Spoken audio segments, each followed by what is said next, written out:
I'm making this video with the intention of sharing my life lessons to help others feel better about themselves, whilst hopefully providing you with some reassurance that you're on the right path, no matter what route you're on. This video is intended to be quite raw and isn't scripted, as I want to share my honest thoughts as they come up. First, let's discuss my current situation. Right now, things are pretty good. I'm a 35-year-old working in an investment bank, living in the UK, and recently got married in a chateau in France. I have 2 dogs, a 4-bedroom house, and I've recently treated myself to a brand new BMW M2, which is my pride and joy. Things haven't always been this good though, and honestly, I've doubted myself on so many occasions, especially when comparing myself to my friends, or the what could have been.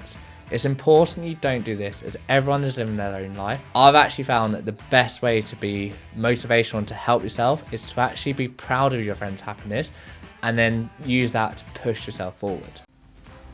The first thing that I really want you to know is that through enough perseverance, drive and energy, you can achieve almost anything. When I was growing up, going to a state school, I never thought that I'd be working for an investment bank, had worked at one of the best consulting firms in the world, and I also graduated in the top 10% of my class from a top 2 university. These were things that totally blew my mind when I was able to get there, and although I had that imposter syndrome for years, I was actually able to achieve them, and the key message I want you to have is that this is possible for you also. I just want you to know that it is possible to get into one of those elite jobs if you have come from a non-privileged background.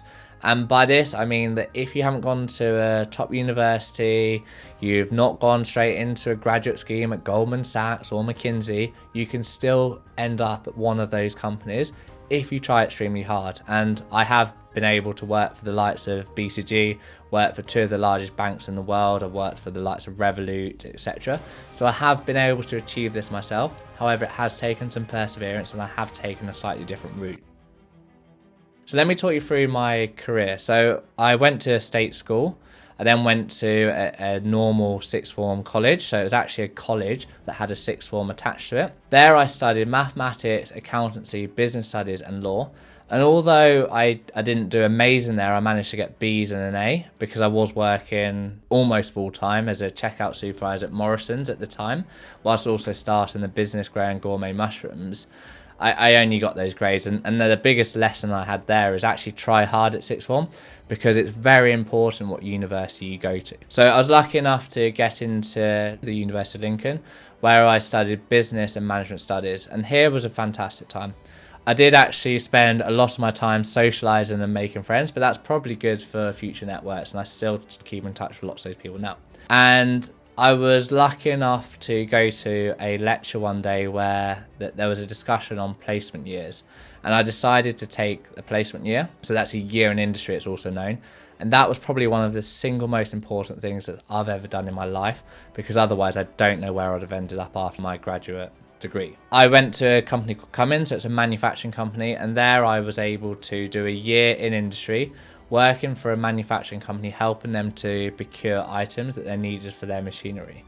And it was very interesting, got exposure. It was actually really hard, actually having a 9 to 5, as well as actually still maintaining a job at Morrison's, because I didn't want to give up my part-time job, and also maintaining that mushroom business that I was also setting up. So had a fantastic year, worked ridiculously hard, partied hard as well with my friends at the weekend. I was lucky enough then as well to basically win the Placement of the Year award at Cummins, which then guaranteed that I would have a graduate job after I left university.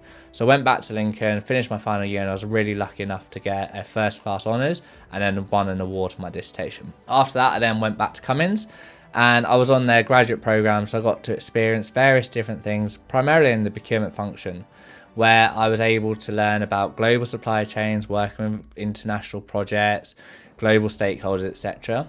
From that, I then worked my way into working for Mercedes-Benz, and it was actually a really long commute that I had to do every day. So I was driving around an hour and a half each way just to have that job. And the reason I did that is because I wanted that prestigious brand, Mercedes-Benz, on my CV. And to be honest, it was fantastic, and I'm really glad I did. After that, I did 2 years there and realised that if I want to get into a top university, I've got to build my experience and my exposure to these different brands. So at that point, I then applied for a job at Barclays, where I was helping with business partnering. So I was helping various stakeholders within the bank to align their strategies and work on deals that benefited both the functions but the bank overall. There I was lucky enough as well to try really hard and get on the Imperial College London MBA, which I did part-time. So I did it at the weekend, so it was ridiculously hard in the sense that I was working a 50-hour job week in banking, but I was then probably doing 20 to 30 hours a week on top for studying. There I met some absolutely fantastic people and I got some real good exposure to the likes of investment banking, private equity, consulting, VC, tech startups and so forth. And I learned so much and built some fabulous friends. And I've even got friends now that are Formula One driver agents. I've got friends living in Bermuda working for hedge funds. I've got friends that have set up their own private equity firms and so forth. And I've built a really great group of friends as a result of that. Following that, I then went to work for BCG, where I did just over a year working for them, working on various projects, helping clients to take costs out and increase their revenue. That was absolutely fantastic. It was ridiculously hard work. I was doing 8 hours a week, and that was when COVID hit. So it was 8 hours a week, sat in your office at home with no real interaction with people. Like you did have fun stuff. You had like cocktail making virtually and so forth. But although that was fantastic, the key thing from that is you'd basically go to bed a bit drunk because you'd had cocktail making, wake up in the morning a bit hungover, and then your keypad would be all sticky because you've done it at your desk where you spilt your cocktails, and then you've had to work another 12 to 16 hour shift the next day. So absolutely fantastic, learned a lot. It's really set me up for life now. However, it's ridiculously hard. So think about that if you want to go into consulting. Following that, I then worked for a couple of startups, including Revolut, where I helped them to set up a function. So after that, I then moved to the investment bank where I currently work, and I work in a role where I'm helping to facilitate major deals on behalf of the bank. Now that you know this, and obviously you understand that my path has gone from essentially manufacturing from a non-target school university into an investment bank, working at a company like BCG, which, as you know, usually only takes Harvard, Oxford graduates, I've been able to do it. And the thing is, you can do that as well. The key is perseverance and hard work. And actually, after my MBA, I also had the opportunity to interview for trader jobs at Shell, and I also interviewed for a number of private equity firms. So having the right drive, the right education, etc., can set you up for anything in life. And the thing I want you to remember is that if you don't feel like you've set yourself up correctly right now, you're in a dead-end job or whatever, it is in your gift to change that. If there isn't a traditional path of moving either internally in a company, start learning a new skill. Start learning about Gen AI, coding, banking, whatever you want to do, and then start applying for jobs. The more junior and younger you are, the more easier it is to move. Now we've talked about my career and how you're able to do various things and move quite easily. I want to talk about something that's really important and something that a lot of people forget, and that's ensuring you have good friends. And you'll quickly learn when you're going through your 20s and 30s, some of your best friends from school, you will drift apart from. And this is totally normal and it can hurt at times, but they are replaced with new friends. And these can be friends that you've met at work, university, etc. And it's completely natural that people drift apart. Either they have different commitments, they start families, etc. So don't let it get you down. And if you can stay in touch with them, do so. So I've got friends that I hadn't seen for about 12 years. And I met them in London for dinner one time, and it felt like I hadn't seen them for a couple of weeks. So your real friends will be there in good times and in bad times. So even if you don't think you're talking to them all the time, keep in touch. The other thing I want to mention is that the world is ridiculously small. And although it seems massive geographically, when you're working in certain industries or professions, that circle of people you know is ridiculously small. I've worked at different companies with the same people on multiple occasions, and lots of people know who I am from various jobs. So always give it your all and don't ever leave anywhere on bad terms, because it will come back to bite you.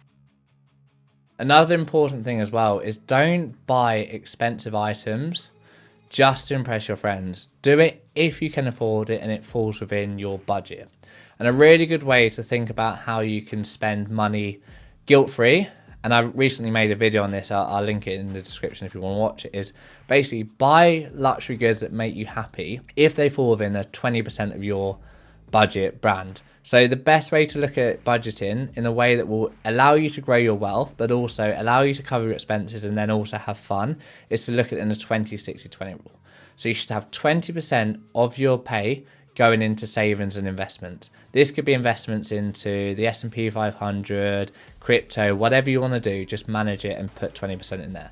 Then try to limit 60% to your core expenses. That's your rent, your bills, your phone bills, etc. And then try to keep the remaining 20% for you having fun. So whether that's you wanting to have a nice car and using a bit of your money towards that, it's you going out for dinner, buying nice clothes, going out clubbing, etc. If you have this 20-60-20 rule, you'll do well and ensure that you don't take on too much debt. I'll be honest, over the years, I have taken on debt needlessly. And that's either been because I've been at university and I've been having a party lifestyle, having great fun, thinking that I live for now, not the future. That can quickly bite you in the arse if you're not careful. So please, please, please manage any debt that you take on very carefully, and don't just take it on because you've got the ability to go swipe on that credit card, because it will hold you back, especially when you limit your cash flow. This year, I actually started the year with 20K's worth of debt and a remaining 30K on my wedding that I had to pay. What I've been able to do, and I'll make another video on this if this is interesting for you, is I've been able to prioritize paying that debt first. So whenever I've had my paycheck, and I've had some big pay rises this year as well, I've put a portion of my pay directly into paying down that debt to focus on that. If I hadn't, and I'd paid it at the end of the month, then what would happen is I'll spend it on going out, etc. So by forcing your money into that debt repayment first to pay it down is the most effective way of doing it. Now we've talked about debt, it's also very important to talk about investing. And investing is incredibly important if you want to build your wealth over the long term. And what I would say, because I have made and I've also lost a significant amount of money, including 30 grand in AMC in the meme stock rally, is the best approach I've found personally, and I'm not a financial advisor, so I'm not going to tell you how to do this, but I do talk about lots of good money habits on my channel, is to focus on diversifying your assets in a way that manage your risk versus your reward profile.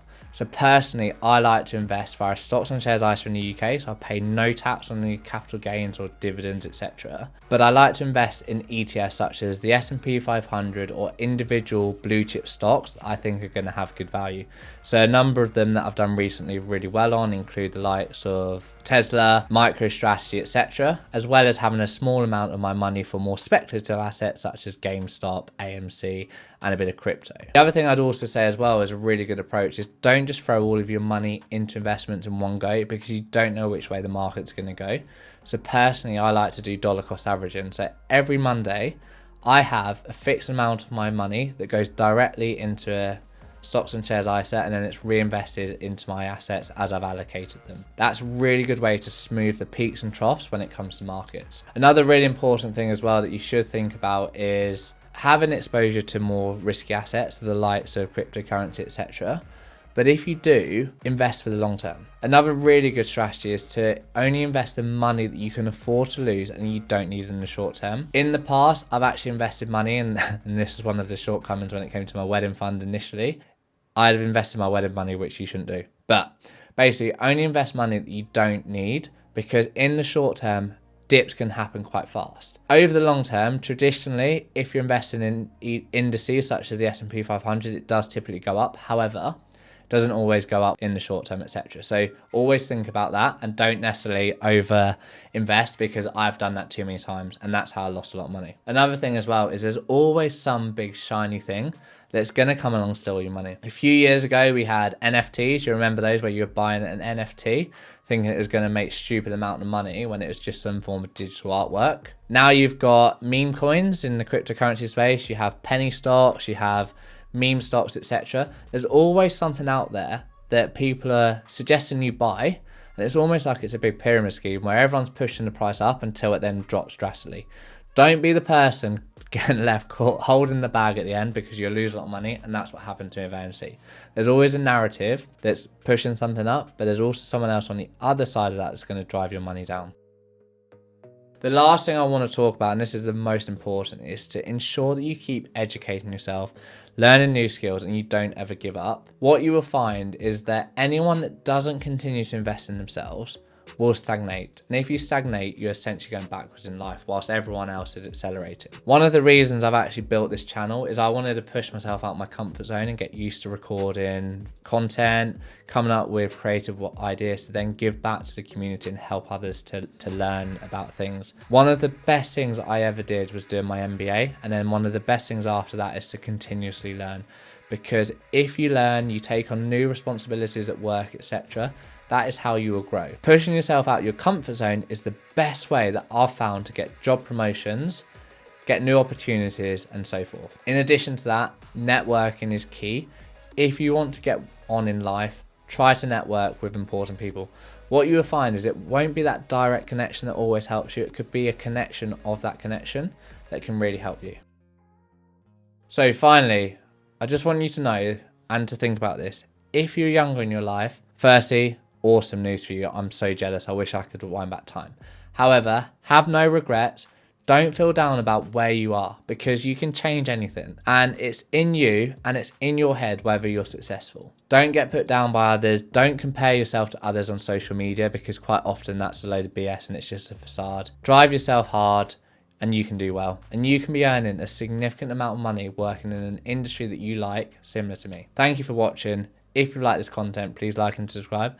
Also, let me know if you've enjoyed it and you want to hear about anything else, because I'm happy to do more of these, because I think they're a really good way to help people get ahead in life.